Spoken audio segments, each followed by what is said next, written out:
అందరినీ చంపుకుంటూ వచ్చినారు. వందలాది మందిని కార్యకర్తలు చంపినారు. వాళ్ళు సంస్కృతి మొదలు పెట్టేవాళ్ళే వాళ్ళే. సూడో నక్సలైట్లు పెట్టి దౌర్జన్యాలు చేసిన వాళ్ళు వాళ్ళ మీద బాంబులు బ్లాస్ట్ చేసి చుక్కేపల్లి దగ్గర 12 మంది కార్యకర్తలు చంపిన వాళ్ళు. ఎక్కడ చూసినా దాడులు, దౌర్జన్యాలు, హత్యలు, అమానభంగాలు చేసిన వాళ్ళు వాళ్ళైతే వాళ్ళు తీసుకొచ్చి మమ్మల్ని వాళ్ళతో కలిపి వాళ్ళకన్నా మేము రోజు ఎక్కువ చేసినాం అన్నప్పుడు మా బాధ అనిపిదా? బాధ అనిపించింది కాబట్టి కృష్ణాంజలి గారికి పూర్తి విషయం తెలియదేమనే విధంగా నేను చెప్పాలని బాధ్యతతోనే చెప్తున్నా ఇది.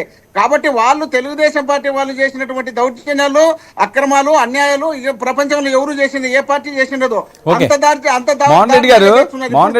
జగన్మోహన్ రెడ్డి గారి యాత్ర ఎప్పుడండి? ఏమంటారు? జగన్మోహన్ రెడ్డి గారి యాత్ర ఎప్పుడు? యాత్ర ఏమాత్ర ఏం లేదా? అదే పాదయాత్ర అన్నారు, బస్సు యాత్ర అన్నారు, 2-3 టర్నులు చేస్తారు. పాదయాత్ర ఈ రోజు రేపు చేస్తామని లేదు. పాదయాత్ర చేస్తాము. ఎప్పుడంటే వీళ్ళు చేసినటువంటి పూర్తి ఎప్పుడు ఫెయిల్యూర్ అవుతారో, ఇప్పుడు ఫెయిల్ అవుతున్నారు ఒక్కోటే మొత్తం ఫెయిల్ అయిన తర్వాత వీళ్ళు ఇంకా ప్రజలను ప్రజలకు అండగా ఉండాలి కాబట్టి వినండి. నా పాయింట్ ఏంటంటే మన పిఎస్సి మీటింగ్లో ఇక మనం జనాల్లోకి వెళ్ళిపోవాల్సిన టైం ఆసన్నమైంది. 2-3 సంవత్సరాల టైం ఉంది.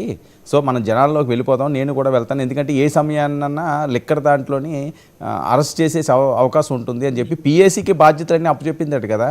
ఒకవేళ జగన్మోహన్ రెడ్డి గారు అరెస్ట్ అయినా సరే రెండో వాళ్ళకి ఎవరికి కూడా వన్ మ్యాన్ షో అంటూ ఉండకుండా మొత్తం పిఎస్సి ఒక కమిటీలా ఏర్పాటు చేసి ఏ నిర్ణయాలు తీసుకోవాలని ఆయన, ఒకవేళ ఈయన అరెస్ట్ అయితే ఈయన కూడా వాళ్ళకి డైరెక్షన్లు ఇవ్వడం ఇలాంటివన్నీ చేస్తారని కీలక నిర్ణయం తీసుకున్నారట కదా. ఓకే, అరెస్ట్ అనే అంశం వచ్చింది కాబట్టి ప్రజల్లో ఉన్నప్పుడు అరెస్ట్ అయితే సింపతి ఇంకా పెరుగుతుంది అని ఆలోచన చేస్తున్నారు. జనాల్లోకి వెళ్ళిపోవడానికి కొద్దిగా స్కెడ్యూల్ని ముందుకు తీసుకొచ్చుకుంటున్నారని కాదా?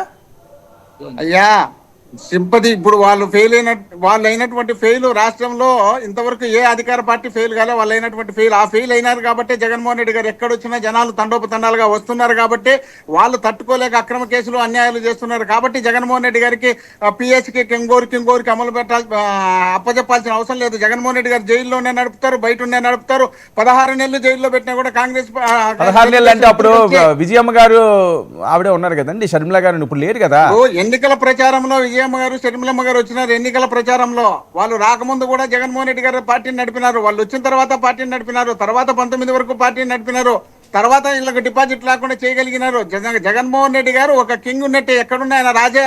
ఆ రాజు ఎక్కడున్నా కూడా పరిపాలన చేయగలిగేటంత సత్తా ఆయనకు ఉంటుంది కాబట్టి ఆయన నమ్మి జనం ఓటేసినారు కాబట్టి జగన్మోహన్